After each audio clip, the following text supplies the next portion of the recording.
Hello, this is our assignment for exam three. The group is me, Ashley, Zach, and Daniel. So I'm going to start. How I did. So first, the first time I took it, I did a lot better than I thought I was going to. I got like an 89, which really shocked me. Um, I felt pretty good about it.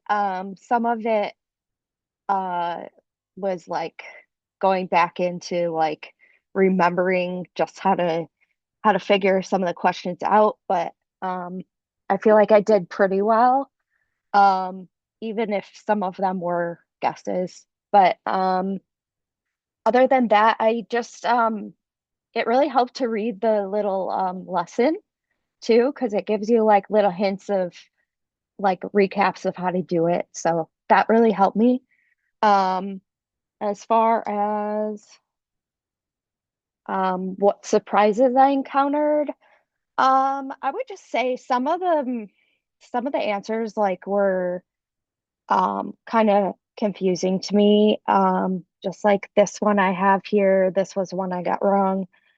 Positioning aids used in radiology um, help to the patient to hold still for the purpose of producing a quality image, include tape and sandbags, and then include restraints such as ankle or wristbands that are not used to protect the patient. Um, I guess I kind of just read that wrong because I thought it was all of the above, but it's just the first two. Um, it kind of gets confusing, I feel like sometimes when it says like restraints, because it depends on the patient. So I don't know. There are just a few that I like kind of got felt a little stumped on. Um, what disappointments you encountered? Um, I didn't really feel like I had like disappointments per se, but it was more like needing to recap some of the stuff we learned just because it's been a while. And during physics, did struggle a little bit. Um, and then revelations. I was just shocked by myself a little bit on how well I actually did, because I felt like I struggled pretty bad in physics at times. Um, but I was kind of surprised with how much I really knew. So that's how I felt about the this section. Of course, like some of them I did struggle on, and possibly going to take it one more time, but we'll see. Um, Other than that, Ashley, do you want to go next? Yeah, I'll go next. So for me, I did pretty good for this exam. It's the highest grade I got out of the three I've taken, which surprised me because I feel like there was like a handful of questions I was kind of second guessing. So I thought I knew less than I actually did. But yeah, for this exam, I did like in the 80s, which I think was pretty good because the other ones I did like 70 and then a 60. I think for the first one I got a 60, so it's good to see that I'm improving with each exam that I'm taking. Um, there was a lot of like multiple answer questions, and those ones always like get me hung up because I'm second guessing like is it all of them or is it one or the other? So those ones I always feel like I struggle the most. I What did you get? Sorry, what did you get on the retake? The retake I got like a 90 something. Okay, yeah, me too. I don't think I said that, but I got like a 94, so I improved like 5%. I was just Yeah. curious. Yeah. Mhm. So then I wasn't really disappointed. I was actually proud of myself for how well I did. And yeah, and then the question I had was flat panel detectors are sensitive to low intensity background radiation because of their wide dynamic range and high detective quantum efficiency. How do flat panel detectors remove the fog caused from background radiation? And the answer was the flat panels discharged electronically every 35 seconds. And that one I honestly don't remember learning it, so I just assumed it was, I think one of the answers like 24 hours or something. I just figured it was that one. So that one, I got hung up on that one. I was like, I don't remember like ever reading something about 35 seconds. So that one I got hung up on. Yeah, that one confused me a little bit too. When I saw that question, I like I clicked on that, just guessing, just based on what I've seen from these exams. Like if there's an answer that is so far out there where I'm like, that can't be correct. No, for More yeah. than half the time, it's the correct answer. And I just like it's just something that we never have gone over. Yeah, I feel like that too, for sure. Like with quite a few, well, think I ended up getting like 10 wrong. And some of them I was just like, how is that the right answer? But Yeah. nice. Okay. Um, Zach, want to go next? Yeah, I can. Um, so I got an 83 on this one. Felt like I did better than my actual score. I thought I got a higher score than what it came out to. But I think that I'm getting the hang of taking these tests. Like I'm starting to like figure out how it's working in my head. Like sometimes I'll read a question really fast, answer it. Like when I first started taking them, I would read it really fast, think I know it, answer it, and it was wrong. And then I reread it, and then you see like a little word, um, and then it becomes more clear that I should have just taken a couple more seconds. So I felt okay about it. Definitely trending up from the first one. I think I got like a 75 on exam one, and then low 80s, and then, a couple percent higher now. Or maybe I was high 70s on the second one. Um, but I think it's reinforcing what I need to study. I've really tried to study more patient care and all the little nuanced things about patient care that I definitely struggled with on exam one, and that was my weakest category. Now it's kind of flipped on me to where I have the breakdown here. I missed a lot of image production. So, like what we're going over with Professor Scudellari in Module 4, I think, like the CR, DR, all the processing stuff that we went over with Professor Steele as well. But I was scoring like mid to high 80s and then low 90s on procedures. And then it was like 71% on image production. So it's definitely flipped to where I'm getting more patient care and radiation safety.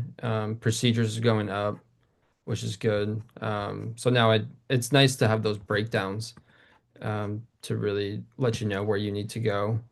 So maybe surprises was that it's kind of a good surprise that I did so well on patient care after struggling with it, basically throughout the entire program as far as exams go and questions go on patient care.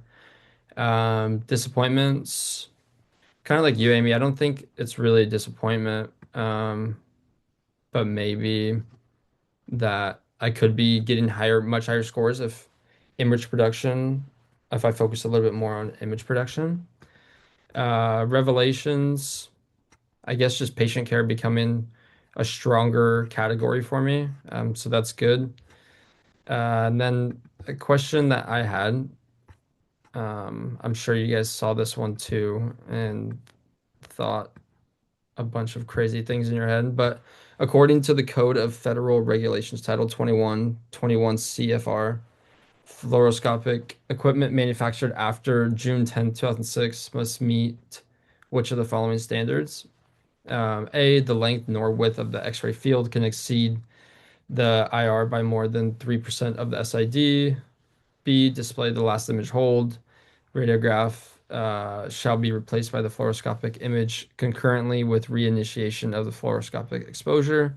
C, the display of air kerma rate, AKR, shall be clearly distinguishable from the display of the cumulative air kerma. Or D, all the above. This is the first time I've seen June 10th, 2006 as uh, like any sort of date that we should have known for standards. So I guess B, and it was all the above.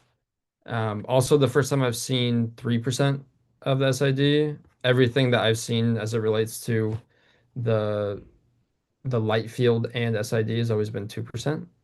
Um, so it's kind of it just threw me for a loop. Like I've never seen a majority of what this question's talking about. So it'd be interesting to do a little bit more digging and maybe ask Professor Scudellari if that's something that is he's seen more and more of. I got that one Yeah, wrong too. me too. Me seeing like the 3% and me the questions that we've been asked in the past, it always being 2% made me not choose all of the above.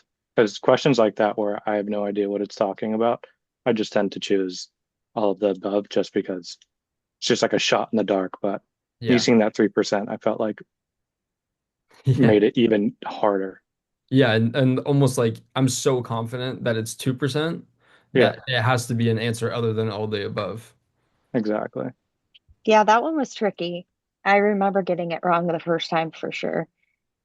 Just because I was like, I don't remember hearing about this particular um like law or whatever. But yeah, yeah. All right. Daniel then? Sure. For this one, I had gotten a 85, so I did like 2% better than the previous one. I felt, I mean, I guess pretty good about it. I know I could have done a lot better. Um, I know I talked to Professor Oda about how I did on the test, like last week or something like that, and he had asked me about like my testing habits and stuff like that. I was completely honest. Um, I like woke up at like 7:58, 8 a.m., rolled out of bed, turned on the computer, no coffee, and just took the test that way. I know I could have done a lot better, but the reason we were talking about that is because he had mentioned when I had scheduled my board's exam, and it's at 8 a.m. So definitely got to wake up earlier next time, or I'm not going to get the score I want. As far as like surprises or disappointments, like you guys had said, I feel like there's just random questions thrown in there about things I've never heard about. So a lot of it is just guessing for me, um, which is, I guess, kind of disappointing, just because I've never been exposed to it. So it's kind of scary to see that that may appear on the board's exam or it may not be. Um, Revelations. I guess my testing habits, it's probably a big revelation. Really got to get that handled. And as far as um, the question was which type of radiation has a greater biological effect on tissue when its cells are well oxygenated? It's A was X or gamma radiation, B was fast neutrons, C was alpha particles, D was beta particles.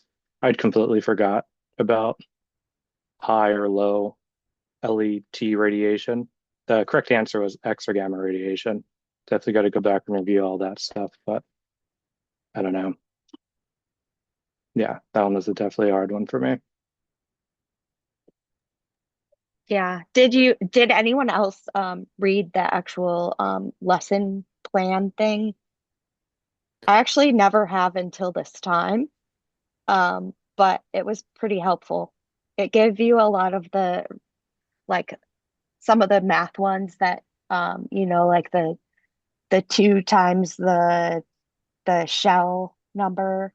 So I don't know. I felt like that helped a little bit more, whereas I had never read them before. I just kind of like skimmed them over, but I I think that typically will like helped skim it, me. but I've Yeah, never actually sat down and looked at yeah. it very I felt thoroughly. like this one was really helpful for that. So I don't know if you want to go back and read it, but it I helped me definitely should. definitely on the second time, um, too, because some of the ones that I had gotten wrong the first time were in there. So Yeah. I've been doing it just with an patient. idea. I've been What? doing it with patient care. Yeah. Because I was like terrible at it on the first exam. Like it was bad. So I've been reviewing like those lessons. Um, and then I don't really know where else to find. Like I've been trying to look on Clover Learning, Yeah. but as far as like other materials go, um, it's kind of More for patient care, yeah, just to focus on it more. yeah, it's a little far out there. Yeah. I kind of Resources. wish I had some of the old exams of Professor Steele's Yeah. to review. because they do kind of come back to haunt you, I feel like. Yeah. I mean, we have his textbook, but Yeah, it's kind of dense reading and it's hard to find, you yeah, know, yeah, testing I stuff. agree. Yeah, Did you go but over a question, Amy? Like a specific one? yeah, You did? Okay. yeah. Maybe I just it skimmed It over. was the positioning aids Oh yeah. Yeah, yeah, yeah. that were used. Yeah. Yeah. Um, yeah, I don't know. Some of them I just get a little thrown off, I feel like, on some of those patient care questions. I don't know. I feel like they're almost like a trick because they could be used, but like, I don't know. As far as the restraints go, I remember um like anytime a patient has restraints that has to be ordered by a doctor, it's the same thing Mm, with oxygen. Like you can't like we can't go hook up a patient to like, oxygen. set it up. Yeah. It's like a doctor order. So I just remember oxygen and restraints is ordered by the physician or the doctor. Yeah. I guess that like because I think of like they already have them on or Yeah. like they're already being used, and I think that's why I answer them sometimes wrong because I kind of like, oh, maybe they already had them on, but then in this case, usually it's they don't. It would be like you putting them on, so Yeah. which we can't do. So Yeah. yeah, all right. Well, good job, everybody. Hopefully this next one will do even better. So, all right. Have a good rest of your week, guys. Have a Thank good you. one. Stop recording.